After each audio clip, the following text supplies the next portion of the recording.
High বন্ধুরা, কেমন আছো সবাই? তো আমার সাথে আজকে একটা স্ক্যাম হয়ে গেল। স্ক্যামটা খুব বড়সড় না।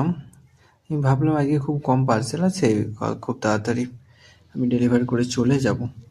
তো এই যে পার্সেলটা আমি আনবক্সিং করছি, পাওয়ার ব্যাংকটা, এটা অ্যাকচুয়ালি লোকেশনটা ছিল ফ্যাক্টরি সাইডে, ঠিক আছে? ওরা সবসময় এবার বেরোতে পারে না, ওই জন্য আমি আগে থেকে কল করে বলছিলাম যে আমি পৌঁছে যাচ্ছি, আপনি গেটে চলে আসুন। কিন্তু সিকিউরিটি অনেকে আটকে দেয়, ঠিক আছে? তারপরে অনেক কিছু করে আসার পরে উনি বল উনি যখন এই পার্সেলটা নিয়ে ভিতরে যাওয়ার চেষ্টা করে, সেখানেই ওর কাছে রসিদ চাই, কিন্তু অনলাইনে তো এখানে রসিদ হয় না, ঠিক আছে? অন্যর ফোন থেকে অর্ডার করেছিল, ওই জন্য এই প্রোডাক্টটা নিয়ে যেতে পারছে না আমাকে। এবার তারপরে সব কিছু খুলে দেওয়ার পরে উনি এসে বলছেন যে এটাকে ক্যান্সেল করতে হবে। তারপরে আর ক্যান্সেল করা যাবে না। তারপর আমি ওনাকে বুঝিয়ে বললাম যে আপনার ফোনে কিছুক্ষণের মধ্যে ইনভয়েস